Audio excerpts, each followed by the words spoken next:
students, this is me Muhammad Waleed Anjam and I hope all of you will be fine. Student, today we are going to discuss our next topic which is basically the Compton effect. Compton effect क्या है? जैसे हमने पहला interaction of the radiation with the matter पढ़ा जिसको हमने photo electric effect का नाम दिया, इसी तरह से हमारा आज जो second type of the interaction of the radiation with the matter है that is called Compton effect. और स्टूडेंट इसमें हमने जो फोटॉन्स इस्तेमाल किए हैं या जो लाइट इस्तेमाल की है उसकी जो एनर्जी है वो ज्यादा है, क्योंकि यहाँ पर हमने एक्स रे फोटॉन्स का इस्तेमाल किया है या एक्स रेज का इस्तेमाल किया है। तो जो एक्स रेज की जो एनर्जी है वो हमारे पास फोटो इलेक्ट्रिक इफेक्ट में इस्तेमाल होने वाली लाइट के मुकाबले में ज्यादा है। तो हम इस इफेक्ट को देखेंगे 1923 के अंदर Arthur Holly Compton at Washington University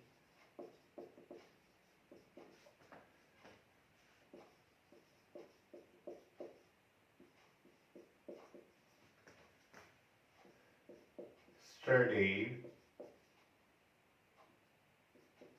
the scattering of X-rays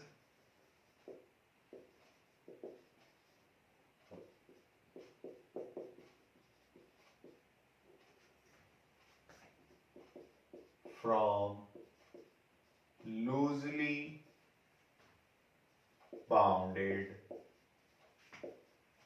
electrons of graphite target.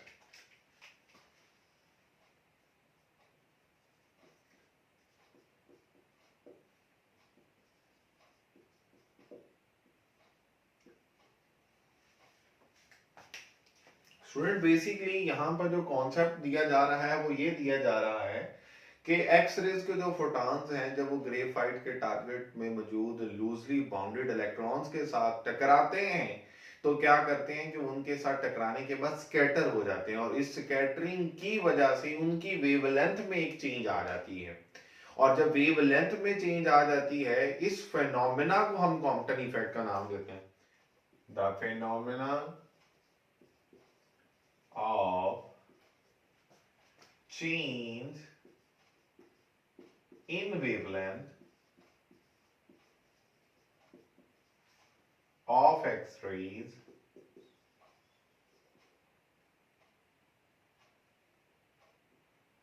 after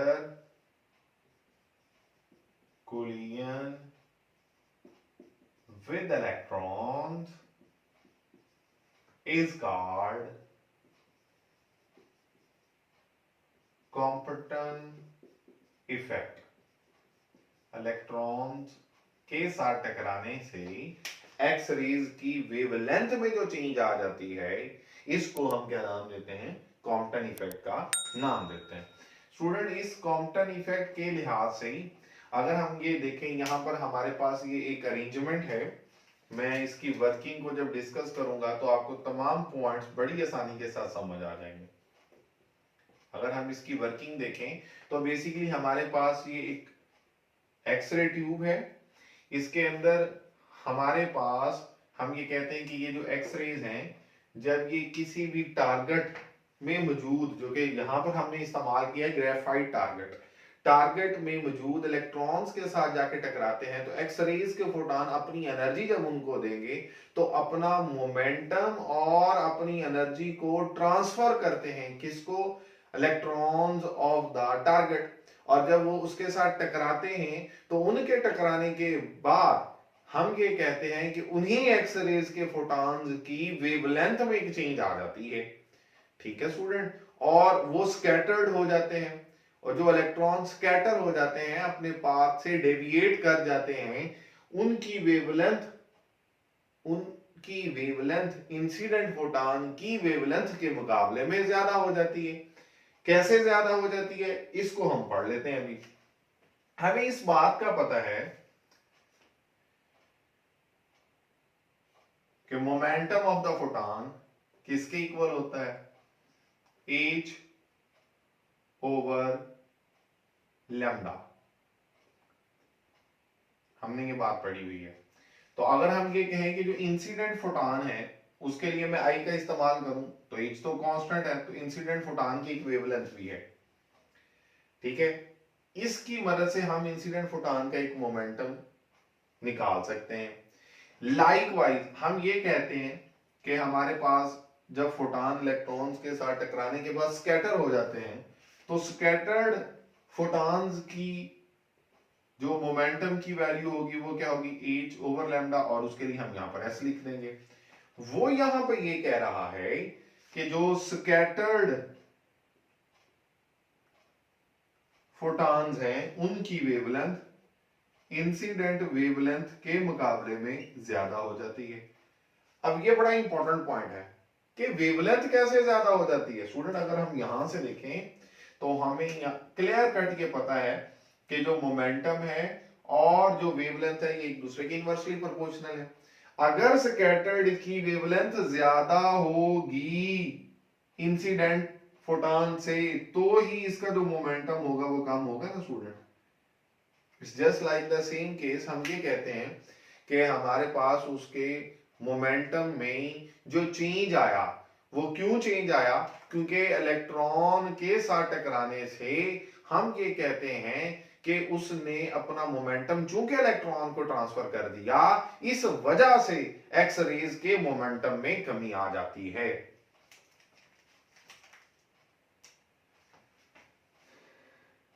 x-ray photons transfer their momentum and energy to electrons। Electrons को अपनी एनर्जी भी ट्रांसफर करते हैं और अपना मोमेंटम भी ट्रांसफर करते हैं, और उस ट्रांसफॉर्मेशन के रिजल्ट में जो स्कैटर्ड एक्स-रेज होते हैं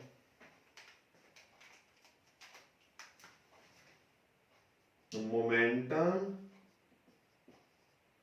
एंड एनर्जी ऑफ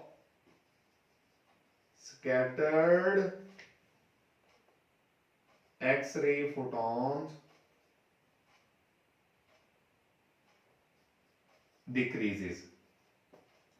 अब हमने तो ये बात पढ़ी हुई है कि जो law of conservation of momentum and law of conservation of energy के मुताबिक एनर्जी और मोमेंटम दोनों कंजर्व रहते हैं। बिल्कुल यहां पर भी यही होगा, ये सिर्फ अपना मोमेंटम ट्रांसफर करते हैं। एक्स रे के फोटॉन के मोमेंटम का कम हो जाना या उसकी एनर्जी के कम हो जाने का ये मतलब नहीं है कि टोटल मोमेंटम कम हो गया। इसका बिल्कुल वही मतलब है जब हम ये कहते हैं कि जब एक्सरे का फोटॉन आएगा तो वो इलेक्ट्रॉन्स के साथ बिल्कुल वैसे ही टकराएगा जैसे हम कहते हैं बिलियर्ड बॉल्स टकराती हैं। और जब वो टकराती हैं बिलियर्ड बॉल्स आपस में, तो जो क्यू बॉल होता है जब किसी भी बॉल के साथ जब टकराता है तो अपना मोमेंटम उसे ट्रांसफर करता है और खुद उसकी रफ्तार, या हम कहते हैं कि उसका मोमेंटम, या हम कहते हैं कि उसकी एनर्जी कम हो जाती है। और जो दूसरा बॉल है जिसके साथ वो जाके टकरा रहा होता है उसका मोमेंटम या उसकी एनर्जी पहले के मुकाबले में बढ़ जाती है।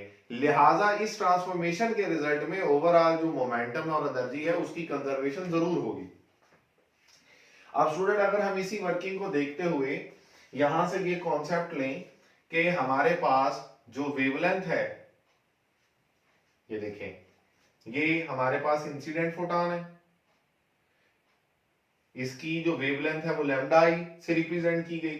जो इंटरेक्शन होता है फोटॉन का और इलेक्ट्रॉन का, इसकी वजह से ही जो फोटॉन है वो स्कैटर हो जाता है, यानी कि अपने ओरिजिनल पाथ से स्कैटर हो जाता है। और जिस एंगल से स्कैटर हो रहा है उसको हम नाम देते हैं थीटा का। और जब वो स्कैटर होगा तो जाहिर सी बात है कि इस स्कैटर्ड की वेवलेंथ अगर बढ़ेगी तो ही स्कैटर्ड फोटॉन का मोमेंटम कम होगा। और इसी तरह से जैसे हमने मोमेंटम की बात की, इसी तरह से हम अगर एनर्जी की बात करें तो एनर्जी स्टूडेंट हमने पढ़ी हुई है E = hc/λ। और इंसिडेंट फोटॉन की अगर बात करें तो EI और HC ओवर लैम्डा आई, और अगर स्कैटर्ड की बात करें तो HC over lambda S.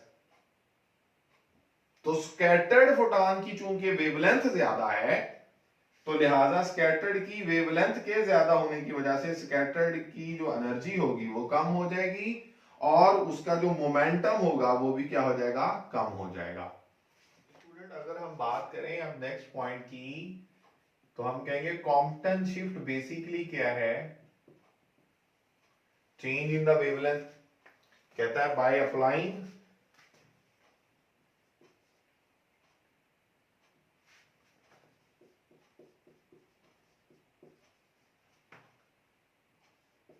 Conservation of momentum and energy, Compton derive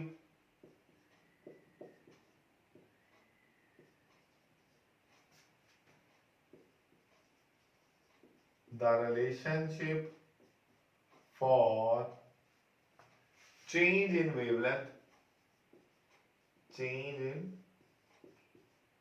wavelength, और उस वेवलेंथ में जो चेंज आता है उसको हम कॉम्पटन शिफ्ट कहते हैं। Delta lambda change in the wavelength equals to h over m naught c into 1 minus cos theta. Student ये रिजल्ट कैसे आता है हम इसकी एक्सप्लेनेशन में नहीं जाएंगे, क्योंकि ये अभी हमारा स्कोप नहीं है, तो हम डायरेक्ट इसका रिजल्ट जैसे बुक में लिखा हुआ वैसे ही लिख देंगे, और इसके मुताबिक हम कहेंगे कि ये जो डेल्टा लैम्डा है this is basically known as Compton shift, ये चेंज इन द वेवलेंथ जो है। और हमारे पास इस पॉइंट को हम ऐसे भी लिख सकते हैं, कॉम्पटन शिफ्ट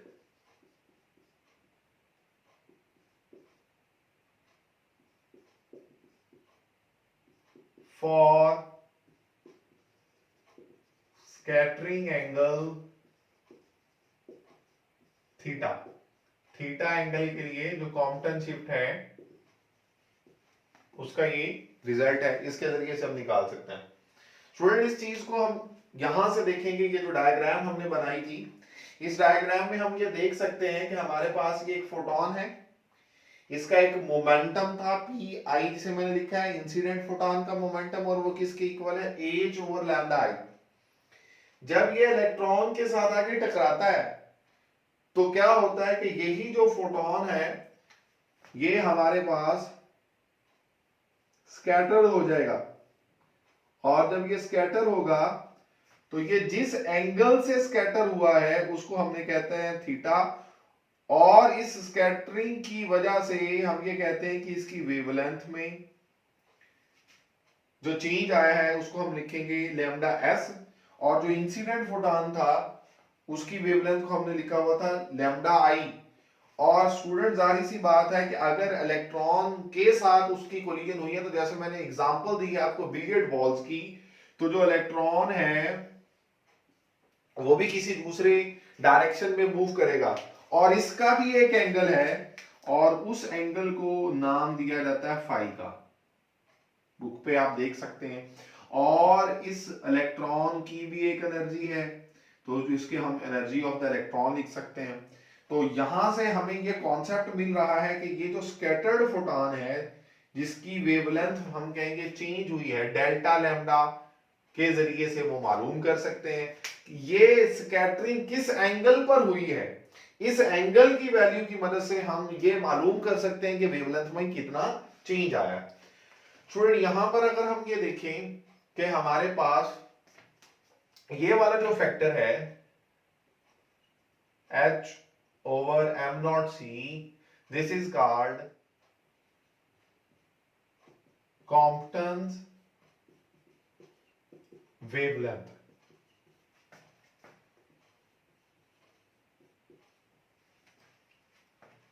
और इसकी वैल्यूज अगर हम पुट करें तो हमें पता ही है कि जो हमारे पास h है इसकी वैल्यू क्या है 6.3 इंटू 10⁻⁻34 जूल सेकेंड, और m नॉट इसे हम ये कहते हैं, मैं यहां पर लिख भी देता हूं, एम नॉट बेसिकली क्या है, रेस्ट मास ऑफ इलेक्ट्रॉन, और वो कितना है 9.1 टू 10⁻⁻31 किलोग्राम, और C की वैल्यू क्या है 3 इंटू 10⁸ मीटर पर सेकेंड।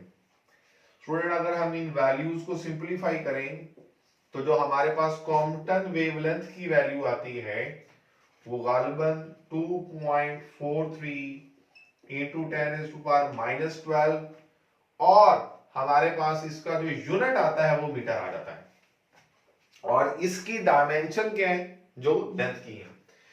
हम ये कहते हैं कि हमारे पास इस रिजल्ट को अगर हम देखें तो ये बेसिकली यहां से जो हमने जो डायग्राम देखी है उसी के अकॉर्डिंगली हम ये रिजल्ट यहां पर लिख सकते हैं कि थीटा की वैल्यू के लिहाज से ये क्या आएगा। अब मैंने यहां पर ये कहा है कि ये जो कॉम्पटन वेवलेंथ है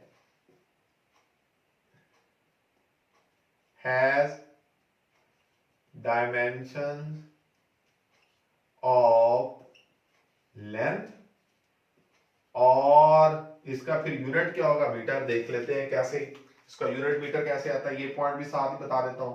अगर स्टूडेंट यहां पर देखें तो हम इसे लिख सकते हैं ये जूल सेकेंड, मैं सिर्फ यूनिट की बात करने लगा हूं अभी, और किलोग्राम और मीटर पर सेकेंड।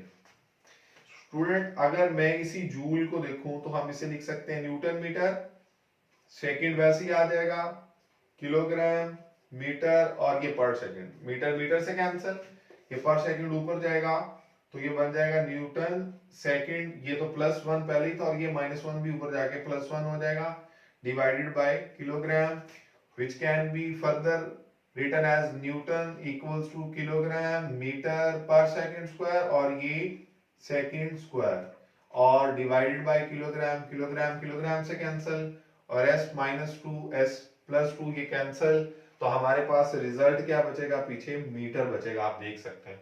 तो हमारे पास इस वजह से ही यहाँ पर जो यूनिट है वो मीटर होगा, और इसकी डायमेंशन वही है जो लेंथ की है। इस बुनियाद पर हम इसे क्या नाम दे देते हैं, कॉम्पटन वेवलेंथ का नाम दे देते हैं। स्टूडेंट ये कॉम्पटन वेवलेंथ डिफरेंट हम इसके सिनेरियोस बना लेते हैं। फॉर एग्जांपल हम ये कहते हैं केस नंबर 1 हमारे पास ये है कि जो एक्सरे फोटॉन आया उसकी अगर थीटा की वैल्यू 0, स्कैटरिंग एंगल थीटा की वैल्यू अगर 0 हो तो हमारा रिजल्ट क्या बनेगा। तो जाहिर सी बात है अगर स्कैटरिंग हुई ही नहीं है तो क्या वेवलेंथ में चेंज आएगा, देख लेते हैं। जब ये वैल्यू हम यहां पर पुट करेंगे delta lambda equals to h over m naught c into 1 minus cos theta, और थीटा की जगह पर हम वो वैल्यू पुट कर देंगे 0। और स्टूडेंट हमें पता है cos 0 किसके इक्वल होता है, 1 के इक्वल, तो हमारा जो रिजल्ट आएगा h over m naught c into 1 minus cos 0 जो कि 1 के इक्वल है, तो 1 माइनस 1 0 आ जाएगा, और रिजल्ट हमारे पास क्या आएगा डेल्टा लैम्डा चेंज इन वेवलेंथ, जिसको हमने कॉम्पटन शिफ्ट कहा था वो तो 0 है। अब इसी तरह से अगर हम कहेंगे केस नंबर 2, केस नंबर 2 की इस तरह से है, हम ये सिचुएशन बना लेते हैं कि हमारे पास जो इंसिडेंट फोटॉन है जब ये इसके साथ टकराया और टकराने के बाद ये स्कैटर हो गया कितने एंगल पर, 90 एंगल पर। अब वो अगर मैं यहां पे बनाऊं थोड़ा सा आइडिया आप लोगों को देने के लिए, हम ये कहते हैं कि हमारे पास जो स्कैटर्ड फोटॉन है, ठीक है ना जी, यहां पे लिख लेते हैं momentum of the scattered photon, और ये देखिएगा हम ये कहते हैं कि इसकी वैल्यू अगर देखें तो वो ये एंगल है 90, ठीक है। और अगर यहां पर थीटा की वैल्यू हम कहते हैं कि 90 डिग्रीज है, तो रिजल्ट देखते हैं क्या है। तो हमारे पास जो रिजल्ट आएगा delta lambda equals to h over m naught c into 1 minus cos 90, और cos 90 हमें पता है किसके इक्वल होता है 0, और अगर वो 0 के इक्वल होगा तो हमारे पास आंसर आ जाएगा h over m naught c into 1, क्योंकि cos 90 की जगह पे 0 और 1 माइनस 0 1, और हमारा ये, और इस h ओवर एम नॉट सी की वैल्यू स्टूडेंट हम पढ़ कर आए हैं, जिसको हमने कहा है कॉम्पटन वेवलेंथ, और वो कितनी है 2.43 इंटू 10⁻⁻12 मीटर। तो उस केस में हमारी जो वेवलेंथ में चेंज आएगा वो इतना होगा, ये हमारे सामने ये लिखा हुआ है। और इसी तरह से अगर हम ये कहें कि जो फोटोन इंसिडेंट हुआ वो टकराने के बाद वापस चला गया, यानी कि जिसको हम कहते हैं बैकवर्ड हमारे पास स्कैटरिंग होती है, जिसका मतलब यह है कि जो एंगल होगा वो कितना होगा 180, थीटा की वैल्यू फिर हमारे पास क्या होगी 180। और स्टूडेंट उसी रिलेशनशिप में अगर हम थीटा की जगह पर 180 पुट करें तो खुद देखें cos 180 क्या होता है -1, यानी मैं यहां पर अगर ये वैल्यू पुट करूं तो delta lambda equals to h over m naught c 1 minus cos 180, और cos 180 -1 के बराबर, और ये h ओवर एम नॉट सी बाहर वैसे ही आ जाएगा, और इस केस में हमारा जो रिजल्ट आएगा वो क्या होगा h ओवर एम नॉट सी और 1 माइनस, और ये माइनस प्लस हो जाएगा, और इस केस में हम लिखेंगे 2h ओवर एम नॉट सी। ये हमारी सबसे मैक्सिमम शिफ्ट होती है, और इसको हम कहते हैं कि हमारे पास डेल्टा लैम्डा की सबसे ज्यादा वैल्यू बैकवर्ड स्कैटरिंग के केस में जब एंगल हमारा कितना हो जाता है 180 हो जाता है। तो स्टूडेंट इसी बेस पर हम ये कहते हैं कि जो आर्थर होली साहब हैं उन्हें नोबेल प्राइज से भी नवाजा गया 1927 में। उनकी ये जो बेसिकली एक्सप्लेनेशन थी कॉम्पटन इफेक्ट की, वो भी ये डिफाइन करती है कि हमारे पास जो फोटॉन्स हैं वो क्लासिकल वेव थ्योरी की बुनियाद पर उनको नहीं एक्सप्लेन कर रहे हम। ये जो इंटरेक्शन है रेडिएशन का मैटर के साथ, इसमें हम ये कह रहे हैं कि जो लाइट है वो basically consist of discrete packets of energy, इनको हम क्वांटा या फोटॉन का नाम देते हैं। तो ये अगेन हमारी एक जस्टिफिकेशन थी कि जो लाइट है वो एक पार्टिकल नेचर भी पोजेस करती है, तो लिहाजा हमारे पास यहां पर जो फोटॉन्स इस्तेमाल हुए हैं वो एक्सरेज के हुए हैं, और एक्सरेज की एनर्जी जो फोटो इलेक्ट्रिक इफेक्ट के अंदर हमने इस्तेमाल किए थे उनके मुकाबले में ज्यादा है। तो आई होप कि आपको इन तमाम पॉइंट्स के बारे में मुकम्मल तौर पर समझ आ चुकी होगी जिनको हमने डिस्कस किया है, और इसमें ये जो वैल्यूज हैं जो मैंने आपको बताई हैं ऑब्जेक्टिव और शॉर्ट आंसर्स के लिहाज से भी बड़ी इंपॉर्टेंट है, कि जो केस है स्पेशली।